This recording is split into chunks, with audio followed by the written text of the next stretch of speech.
함께 하나님을 예배하겠습니다.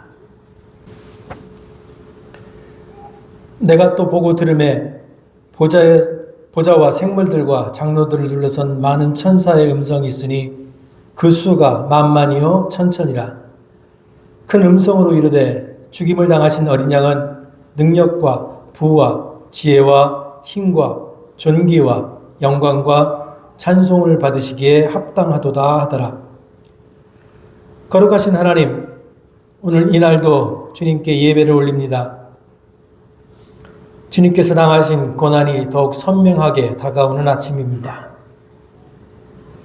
주님이 흘리신 그 십자가에서의 피가 그 누구도 아닌 나의 죄를 속량하는 보혈인 것을 믿습니다. 그 보혈을 지나 삼위일체 하나님께서 자정하여 계신 거룩하신 보좌 앞에 나가 예배하오니 오직 삼위일체 하나님 홀로 영광을 받아 주옵소서. 이 자리에서 간절한 마음으로 주님의 은혜를 사모하오는 우리 모두에게 구원의 은총과 넘치는 사랑을 베풀어 주옵소서.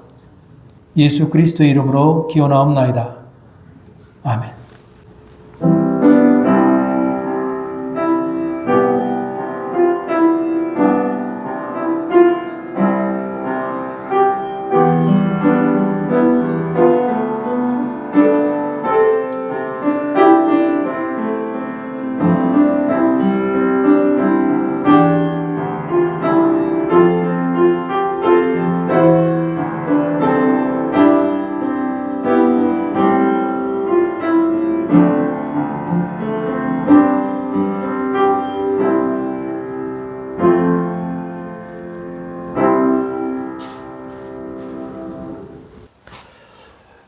정인이 장로님 기도하실 때 다 함께 기도하겠습니다.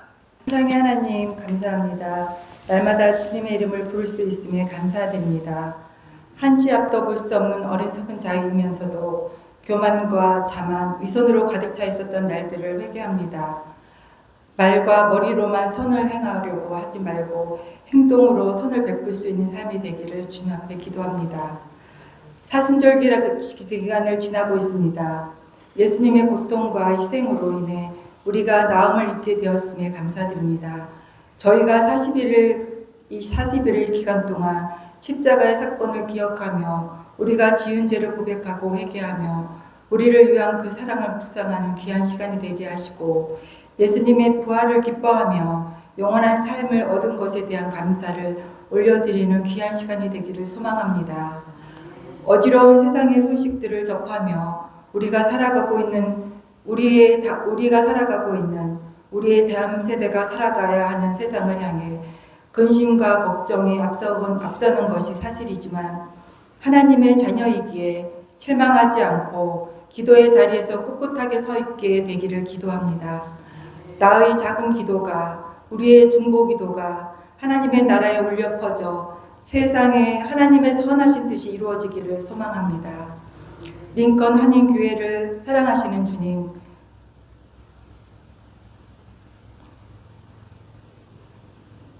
저희 교회가 어려운 상황 속에서도 사랑과 믿음으로 하나 되어 든든한 교회가 되게 하셨으며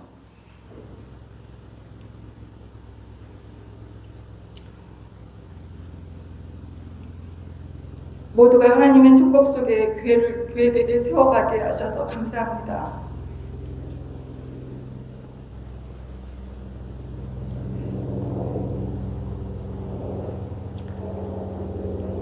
목사님과 함께 성도들이 한마음 한뜻이 되어 서로를 아껴주고 믿음으로 세워 갖추며 기도로 밀어주고 각자에게 맡겨진 사역들을 기쁨으로 감당할 수 있게 하셨음에 더욱 감사드립니다.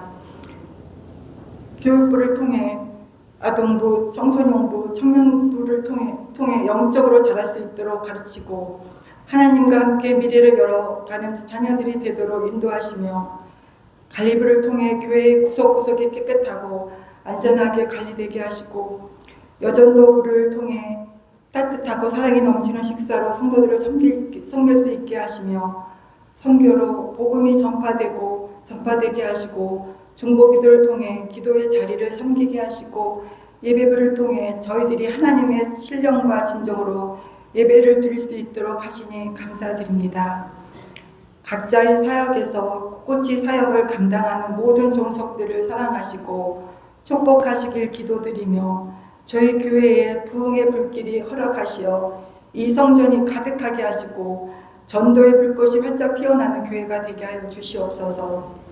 아프고 힘들고 지쳐있는 성도들을 기억하시고 날마다 말씀으로 치유받게 하시어 다시금 힘을 얻고 일어설 수 있게 하시옵소서.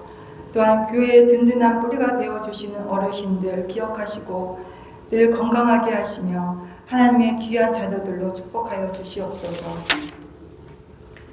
목사님 영육간에 늘 강건케 하시고 말씀 위에 강력한 성령의 역사하심으로 청년님들의 삶에 원동력이 될 수 있도록 인도하여 주시옵소서. 모든 것에 감사드리며 예수 그리스도의 이름으로 기도드립니다. 아멘. 누가복음 22장 24절로 34절 하나님의 말씀을 교독하겠습니다. 또 그들 사이에 그중 누가 크냐 하는 다툼이 난지라.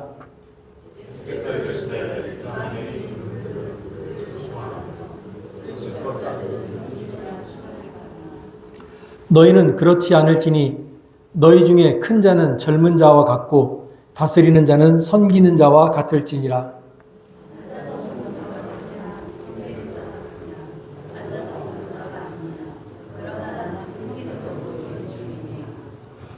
너희는 나의 모든 시험 중에 항상 나와 함께한 자들인즉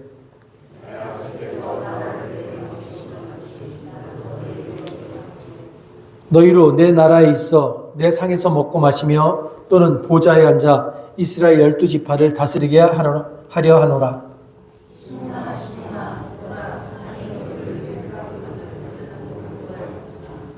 그러나 내가 너를 위하여 내 믿음이 떨어지지 않기를 기도하였노니 너는 돌이킨 후에 내 형제를 굳게 하라.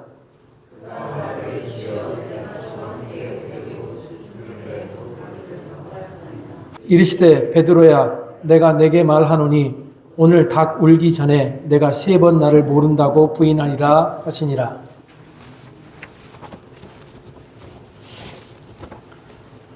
박목월 시인의 4월의 노래라고 하는 시가 있습니다. 이 시는 이렇게 노래합니다. 목련꽃 그늘 아래서 베르테레의 편지를 읽노라. 구름꽃 피는 언덕에서 피리를 부르나. 아, 멀리 떠나와 이름 없는 항구에서 배를 타노라. 돌아온 4월은 생명의 등불을 밝혀든다. 빛나는 꿈의 계절아, 눈물 어린 무지개 계절아.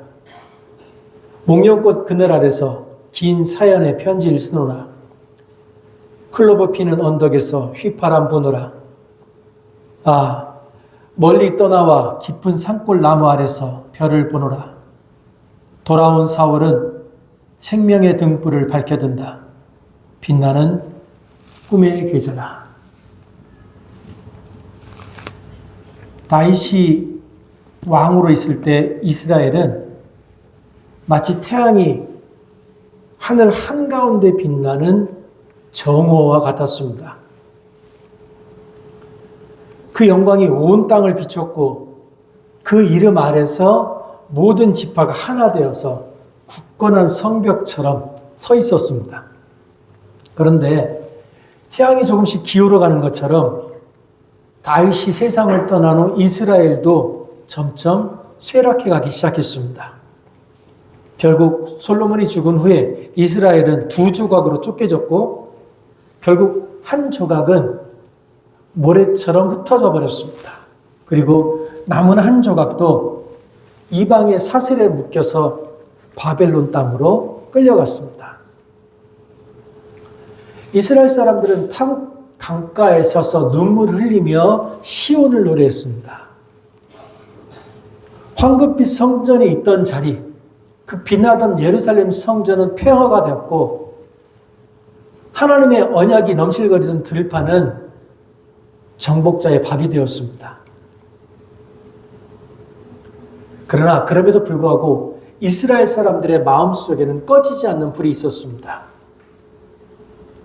그들은 그 바빌론 포로를, 그 포로 치하를 살면서도 다윗의 왕국을 기억하며 서로에게 속삭였습니다. 우리가 비록 지금은 길을 잃었으나 시온은 사라지지 않았다. 우리 모두는 언젠가 다시 시온 언덕에 서서 그분의 통치 아래서 자유의 노래를 부를 날이 올 것이다. 그들은 바람 속에서 들려오는 듯한 목소리를 기억하고 있었고 기다리고 있었습니다. 흩어진 백성을 다시 모으고 다시금 시온의 깃발을 다시 들어올릴 그 날을, 그 단순한 소망, 그 소망을 꿈꾸고 있었습니다. 그들이 꿈꾸는 그 소망은 아브라함에게 주어진 약속이었고 모세가 홍해를 가르며 외쳤던 외침이었으며 다윗이 춤추며 노래했던 영원한 시온의 비전이었습니다. 그래서 이스라엘은 기다렸습니다. 마치 어둠 속에서 여명을 기다리는 사람들처럼 포로가 되었으나 자유를 잊지 않았고 흩어졌으나 다시 모일 것을 믿었습니다. 그러나 그들의 믿음과 달리 시온의 불꽃이 꺼져가는 듯 했습니다. 이스라엘을 이끌어야 할 자들이 길을 잃었고 이스라엘의 수호자가 되어야 될 지도자들이 오직 자신들의 안락한 궁에만 머물렀습니다. 성전의 휘장은 여전히 바람에 나부꼈으나 그 안에서 울려 퍼지는 기도는 진실이 아니었습니다. 그들이 입술로는 율법을 말했으나 그들의 마음은 돌과 같았습니다. 정의는 처절하게 무너졌고 희망은 먼지처럼 흩어졌습니다. 이로 인해 이스라엘 백성들은 탄식했습니다. 분명 바벨론이 이스라엘을 묶었던 그 사슬은 끊어졌으나 절망의 굴레는 여전히 이스라엘 백성들을 올가매고 있었습니다. 헤롯의 시대, 성전은 웅장했으나 영혼은 텅 비어 있었습니다. 그래서 백성들은 날마다 하늘을 쳐다보며 물었습니다. 도대체 우리를 구원할 그 메시아는 어디 계십니까? 그러나 하늘에서는 어떤 소리도 들리지 않았습니다. 그리고 마침내 모두가 침묵에 잠겨 있을 때 나사렛의 한 목소리가 그들에게 들려오기 시작했습니다. 그는 화려한 옷을 입지도 않았고 대제사장의 권위를 빌리지도 않았습니다. 그러나 그의 말은 물과 같아서 메마른 영혼을 적셨고 그의 손길은 햇살처럼 사람들의 상처를 어루만지기 시작했습니다. 바리새인과 사두개인들은 율법을 논했으나 그는 사랑을 가르쳤습니다. 바리새인과 사두개인들은 금과 은을 그리고 성전을 자랑했으나 그는 가난한 자들과 함께 빵을 나누었습니다. 예수는 병들었다는 이유로 이스라엘에서 소외당했던 이들의 병을 고쳤습니다. 예수는 한 개인의 삶을 무너뜨리는 귀신을 내쫓았습니다. 가족의 죽음으로 인해 슬퍼하는 자들을 위로하였고 그들을 위해 때로는 죽은 자를 살리기도 하셨습니다. 이런 일을 통해서 예수는 마치 성전 꼭대기에서 뛰어내려서 네가 스스로 하나님의 아들임을 증명하라는 마귀의 요구를 증명하는 것 같은 행동을 했습니다. 예수는 마귀의 요구를 증명하는 듯이 군중들 속에 서서 그들의 눈물을 닦아주었고 무너진 영혼들을 다시 일으켜 세웠습니다. 오랜 절망 속에서 살아가던 이스라엘 사람들은 예수의 그 한마디 한마디를 들으며 이제 이스라엘의 새벽이 시작되는 것 같은 느낌을 받았습니다. 시온이여 깨어나라. 이스라엘 사람들은 다시 희망을 품기 시작했습니다. 예수가 걸어가는 그 한 걸음 한 걸음 위로 한때 사라졌던 빛들이 다시 살아나는 것처럼 보였습니다. 이스라엘은 수백 년의 기다림 끝에 이제 새로운 유형의 지도자를 발견했습니다. 나사렛 예수가 이스라엘 백성들 앞에 나타나자 사람들은 환호하면서 그 예수를 따라다니기 시작했습니다. 그들은 절대로 의심하지 않았습니다. 그들은 이분 예수가 정말로 우리 이스라엘의 왕이 될 것이라고 믿었습니다. 이스라엘 백성은 예수의 가르침 속에서 다윗의 영광을 보았고 그의 손길 아래에서 사라졌던 시온의 빛을 발견했습니다. 그래서 이스라엘 백성들은 기대했습니다. 마침내 예수가 칼을 들고 이스라엘을 정복한 정복자들과 싸울 것이라고 믿었습니다. 정치와 군사, 경제적 질서를 뒤엎고 이방의 압제에서 이스라엘을 해방시킬 것이라고 기대했습니다. 마치 출애굽 때처럼 억눌린 백성을 이끌고 가나안의 자유를 찾아 새로운 곳으로 출발할 것이라고 그들은 믿었습니다. 다윗이 이루었던 그 왕성한, 그 강성한 그 시온을 회복할 것이라고 믿었습니다. 그러나 예수님의 길은 그들의 기대와 전혀 달랐습니다. 예수는 무기를 들지도 않았고 무리를 모아 세력을 키우지도 않았습니다. 예수는 권력자들을 무너뜨리는 대신에 오히려 원수를 사랑하라고 가르쳤습니다. 그는 성전보다 마음을 중요시 여겼고 왕보다 하늘나라를 이야기했습니다. 예수가 말하는 해방은 칼이 아닌 용서로, 전쟁이 아닌 사랑으로 이루어지는 것이었습니다. 예수님의 이런 행보 때문에 예수님을 따르던 사람들은 두 패로 나뉘었습니다. 어떤 사람들은 더 열심히 예수님을 따랐고 어떤 이들은 예수에게 등을 돌렸습니다. 심지어 예수님의 가장 가까이에서 예수님을 따르는 12 제자조차도 예수님이 지금 무엇을 가르치는지 온전히 이해하지 못하고 있었습니다. 그런데 예수님이 무엇을 가르치는지 온전히 이해하지 못했던 12 제자는 그럼에도 불구하고 예수와 함께 그 길을 걸으며 꿈을 꾸었습니다. 그들은 예수가 세울 나라가 무엇인지 전혀 알지 못했지만 그럼에도 불구하고 그 길 끝에는 무언가 새로운 것이 기다리고 있을 것이라고 꿈꿨습니다. 그리고 오늘 드디어 예수님께서 예루살렘을 향해서 올라가십니다. 이 예루살렘 성전은 이스라엘의 심장입니다. 정치와 종교의 중심입니다. 이스라엘 사람들에게 예루살렘 성전은 하나님의 이름이 머무는 곳이고 온 백성이 모여 제사 드리는 곳입니다. 예루살렘, 그것은 그 이름만으로도 평화와 사랑을 상징하는 곳입니다. 그래서 예루살렘은 그 이름만으로도 평화와 사랑을 담고 있어야 됩니다. 꼭 그래야만 합니다.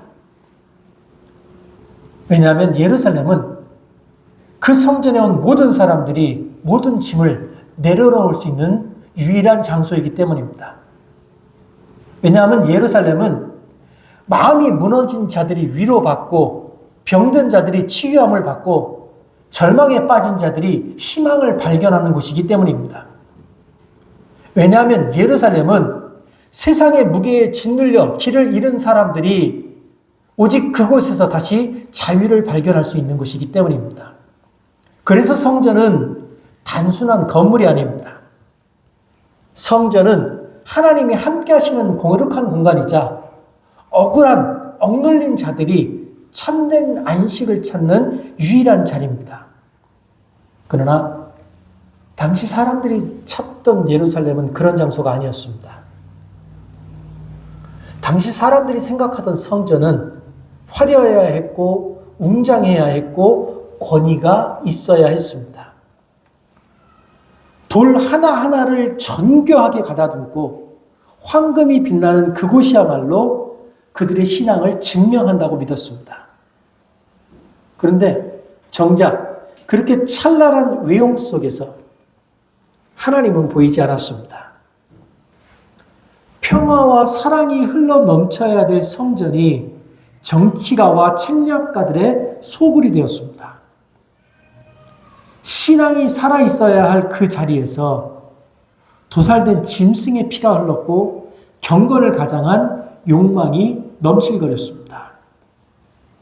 그래서 그곳은 더 이상 거룩한 곳이 아니었습니다.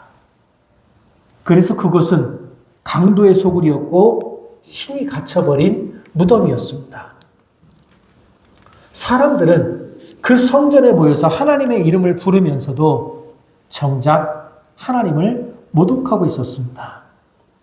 그리고 오늘 예수님께서 그 성전을 향해 걸어가십니다. 기도와 찬양이 넘쳐야 되는 그 자리에서 이미 모략과 탐욕이 예수님을 기다리고 있었습니다. 종교의 가면 뒤에 숨은 자들이 예수님을 죽이려고 혈안이 되어서 그를 기다리고 있었습니다. 그런데 예수님은 그 모든 것을 아시면서도 흔들림 없이 예루살렘을 향해 나가십니다.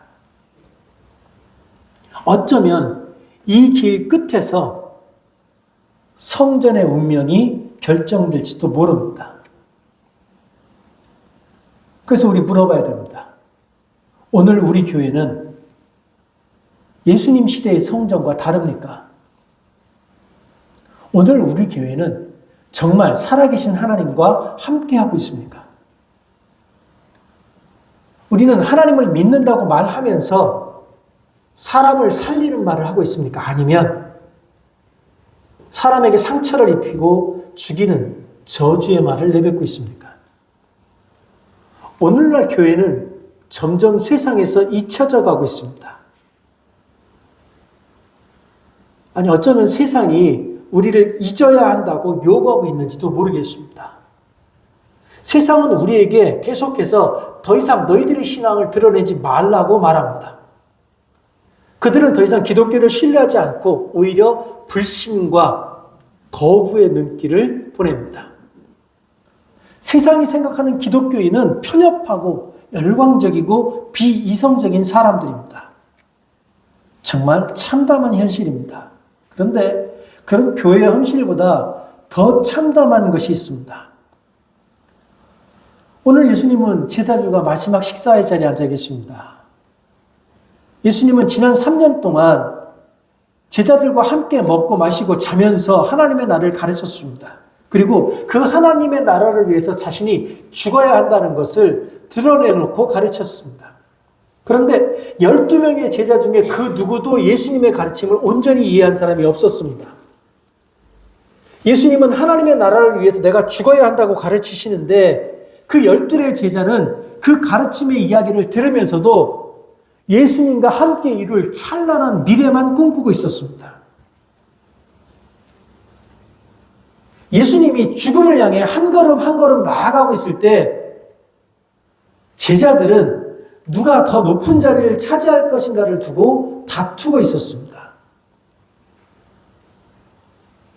예수님이 죽음을 향해 한 걸음 한 걸음 내딛고 있을 때 그들의 관심은 여전히 예수님과 함께할 영광에 있었고, 그래서 그들은 고난의 길을 걷고 있는 스승의 마음을 헤아리지 못했습니다. 그런데 가룟 유다는 달랐습니다. 적어도 가룟 유다는 예수님의 말씀을 알아들었습니다. 12 제자 중 유일하게 가룟 유다만이 지금 그들이 향하고 있는 예루살렘의 이 길 끝에 승리가 아니라 죽음이 기다리고 있다는 것을 알았습니다. 오직 가룟 유다만이 자기들이 지내온 지난 3년의 시간이 이제 곧 실패로 끝날 것임을 알고 있었습니다. 그래서 유다는 실패할 스승을 권력자들에게 팔기로 결정했습니다. 그 밤 예수님이 제자들과 함께 식사를 하고 계십니다. 식사 중에 떡과 포도주를 나눠주며 이렇게 말씀하십니다. 이것은 내 살이요, 이것은 내 피다.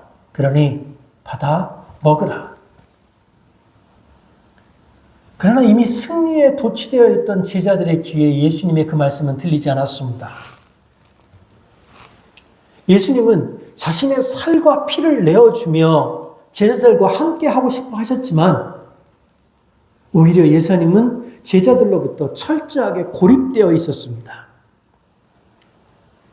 삶의 끝이 저 멀리서 지금 예수님을 향해 격렬하게 다가오고 있는데 제자들은 여전히 장밋빛 미래만 꿈꾸고 있었습니다. 지난 3년 동안 예수님이 그들과 함께 하셨습니다. 그런데 지난 3년간 그들이 함께한 것은 예수님의 육신이었지 그들의 삶은 아니었습니다. 그들의 몸은 언제나 예수님과 함께 있었지만 마음은 늘 다른 곳을 향하고 있었습니다. 그래서 주님은 언제나 제자들과 함께 하셨지만 언제나 외로우셨습니다. 그러나 그 외로움이 예수님의 마음을 황폐하게 만들지 않았습니다. 예수님은 그 처절한 고독 속에서도 여전히 제자들을 염려하셨습니다. 예수님은 예수님을 향한 제자들의 고백이 얼마나 부질없는 것인지 알고 계셨습니다. 물론 그들의 고백이 거짓이 아니라는 것은 알고 있었지만 그럼에도 불구하고 그들의 고백이 눈처럼 쉽게 녹아 사라질 것이라고 하는 것도 알고 계셨습니다. 오늘 본문에서 베드로가 주님께 말합니다. 주님, 나는 주님을 위해서 감옥에도 죽을 자리에도 주님과 함께 할 각오가 되어 있습니다. 주님은 이 베드로의 진심을 분명하게 아셨습니다. 그러나 베드로의 이 고백이 얼마나 쉽게 흔들릴지도 알고 계셨습니다. 왜냐하면 우리는 우리 삶에 공포와 두려움이 밀려올 때 얼마나 쉽게 흔들리는 존재인지를 예수님이 알고 계시기 때문입니다. 그래서 그 용맹한 고백을 하는 베드로에게 예수님이 이렇게 말씀하십니다. 베드로야, 나는 내게 말한다. 오늘 닭이 울기 전에 너는 나를 3번 부인할 거다. 그리고 그날 밤 베드로는 아주 철저하게 예수님을 부인했습니다. 사람들이 그에게 묻습니다. 당신도 저 사람들과 함께 있었던 게 아닙니까? 그러자 베드로가 말합니다. 여보시오, 나는 그를 모르고 이 사람아, 나는 그 사람과 함께 있지 않았다. 나는 너희들이 도무지 무슨 말을 하는지 모르겠다. 그의 믿음은 산산조각 났습니다. 당시 무시당하던 여인의 한마디에, 학대받던 종의 한마디에, 말뿐이라 하며 비웃던 사람들의 한마디에 베드로의 신념은 산산이 부서졌습니다. 예수님을 위해서라면 감옥에도 갈 수 있고 죽을 수도 있다고 장담했던 그의 믿음은 허공에 흩어져 버렸습니다. 믿음이 무너진 베드로는 더 이상 베드로가 아니었습니다. 믿음이 무너진 베드로는 더 이상 교회의 반석이 될 수 없었습니다. 그는 깊은 자기 혐오와 절망 속으로 빠져들었습니다. 그런데 그런 베드로에게 예수님이 말씀하십니다. 그러나 나는 내 믿음이 꺾이지 않도록 너를 위하여 기도하였다. 내가 다시 돌아올 때에는 내 형제를 굳세게 하여라. 하나님을 믿는 우리의 믿음은 단 한 번도 흔들리지 않는 것이 아닙니다. 세상에 흔들리지 않는 배가 없듯이 단 한 번도 의심하지 않는 믿음은 없습니다. 바다를 향해하는 배들이 중심을 잡기 위해서 끊임없이 좌우로 위아래로 흔들리듯이 우리의 믿음은 끊임없이 흔들리면서 앞으로 나가는 겁니다. 좋은 믿음은 단 한 번도 의심하지 않는 것이 아니라 우리 마음속에 드는 그 의심에도 불구하고 끝까지 주님을 붙드는 것입니다. 좋은 믿음은 단 한 번도 자기 혐오와 절망을 느끼지 않는 것이 아니라 자기 혐오와 절망에도 불구하고 그것을 극복하고 다시 하나님께 나아가려고 노력하는 겁니다. 물론 베드로가 위기 속에서 끝까지 신념을 지켰다면, 그래서 믿음을 굳건히 지킬 수 있었다면 더 좋았을 겁니다. 주님께서 그를 시험의 자리로 내몰지 않았었으면 얼마나 좋았을까 하는 생각도 합니다. 그러나 우리의 기대와 달리 예수님은 베드로에게 시험의 자리를, 시련을 면제해 주지 않았습니다. 그리고 그 시련의 자리에서 베드로는 무참하게 깨졌습니다. 그럼에도 불구하고 믿음은 단 한순간의 실패로 끝나는 것이 아닙니다. 주님은 베드로가 무너지는 것을 보셨지만 그가 다시 돌아올 것도 기대하셨습니다. 그래서 주님은 베드로에게 너는 절대 실패하면 안 된다라고 말씀하지 않고 오히려 실패할 그를 위해 기도하셨던 겁니다. 내가 너를 위하여 내 믿음이 떨어지지 않기를 기도하였노니.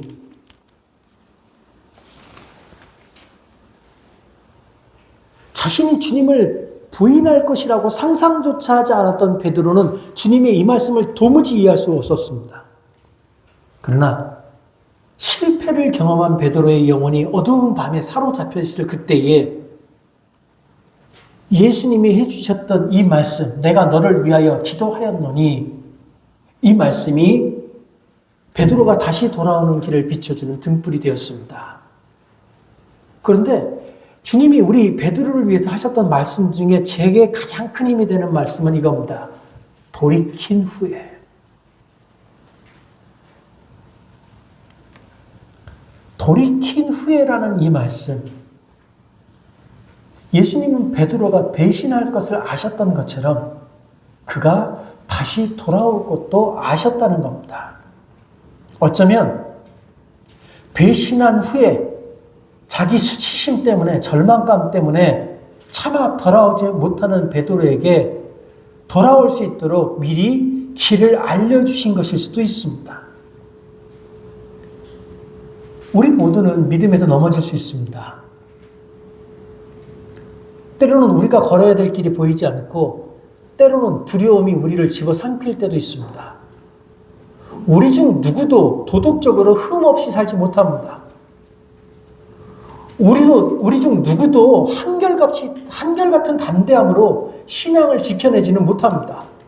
우리는 늘 실패합니다. 우리가 그렇게 의지하던 신념이 흔들리고 우리가 그렇게 자랑하던 믿음이 모래성처럼 허물어질 때가 있습니다. 그러나 그것이 우리의 끝은 아닙니다. 믿음의 문제는 우리가 넘어지고 실패하는 것이 아닙니다. 믿음의 진정한 문제는 우리가 다시 일어서지 않는 것입니다. 한 번 실패하고, 두 번 실패하고, 세 번 실패한 후에 그 실패가 두려워서 스스로를 포기하는 것, 상처받을까봐 믿음의 길에서 뒷걸음 치는 것, 내가 아무리 기도하고 교회를 다녀봐야 세상은 변하지 않을 것이라는 절망에 사로잡혀서 그 자리에 주저앉아 버리는 것, 그것이 정말 믿음의 위기입니다. 우리가 그런 믿음의 위기 가운데 처했을 때 우리는 아주 값싼 위안에 기대려고 합니다. 믿음이란 안전한 길을 보장해 주는 것이라고 하는 착각을 합니다. 그러나 참된 믿음은 쉽게 얻어지는 게 아닙니다. 참된 믿음은 회개 없는 용서도, 고백이 없는 성찬도, 희생이 없는 영광도 아닙니다. 참된 믿음은 십자가의 길을 걸으신 그 예수님의 길을 따르는 겁니다. 그가 걸으셨던 그 길을 걸으며 그의 손을 붙잡고 다시 일어서는 겁니다. 믿음은 넘어지지 않는 것이 아니라 넘어진 그 자리에서 다시 일어나는 것, 그것이 믿음입니다. 우리는 때로 흔들리지만 우리를 위해 간구하시는 그리스도께서 살아계시기에 무너지지 않습니다. 우리는 어둠 속에서도 다시 빛을 향해 나갈 수 있습니다. 주님은 베드로를 향해 말씀하셨습니다. 내가 돌이킨 후에 내 형제를 굳세게 하라. 만일 우리 지금 어딘가에 넘어져 있다면 다시 일어나야 합니다. 만일 절망이 지금 우리의 마음을 짓누르고 있다면 다시 한번 주님의 음성을 들려달라고 하나님 앞에 기도해야 합니다. 상처받은 그 발로라도 한 걸음씩 한 걸음씩 앞으로 나아가야 합니다. 우리는 쓰러질 수 있습니다. 그러나 우리 주님은 결코 우리를 버리지 않습니다. 믿음은 한 번도 흔들리지 않는 것이 아니라 흔들릴 때마다 다시 중심을 잡는 겁니다. 믿음은 단 한 번도 실패하지 않는 것이 아니라 실패 속에서도 주님을 바라보는 겁니다. 그러니 다시 일어서십시오. 주님이 이미 우리를 위해 기도하고 계십니다. 그리고 그 주님의 기도는 결코 헛되지 않습니다. 십자가의 길은 우리를 결코 편안한 길로 인도하지 않습니다. 오히려 고난과 희생을 감내하는 길입니다. 하지만 그 길은 곧 예수 그리스도를 따르는 길이며 우리가 부름받은 길입니다. 그래서 보네퍼는 이렇게 노래했습니다. 그리스도의 은혜는 값싼 은혜가 아니라 값비싼 은혜입니다. 왜냐하면 그것은 우리에게 값 없이 주어지는 것이지만 우리를 따르는 모든 것을 요구하기 때문입니다. 기도하겠습니다.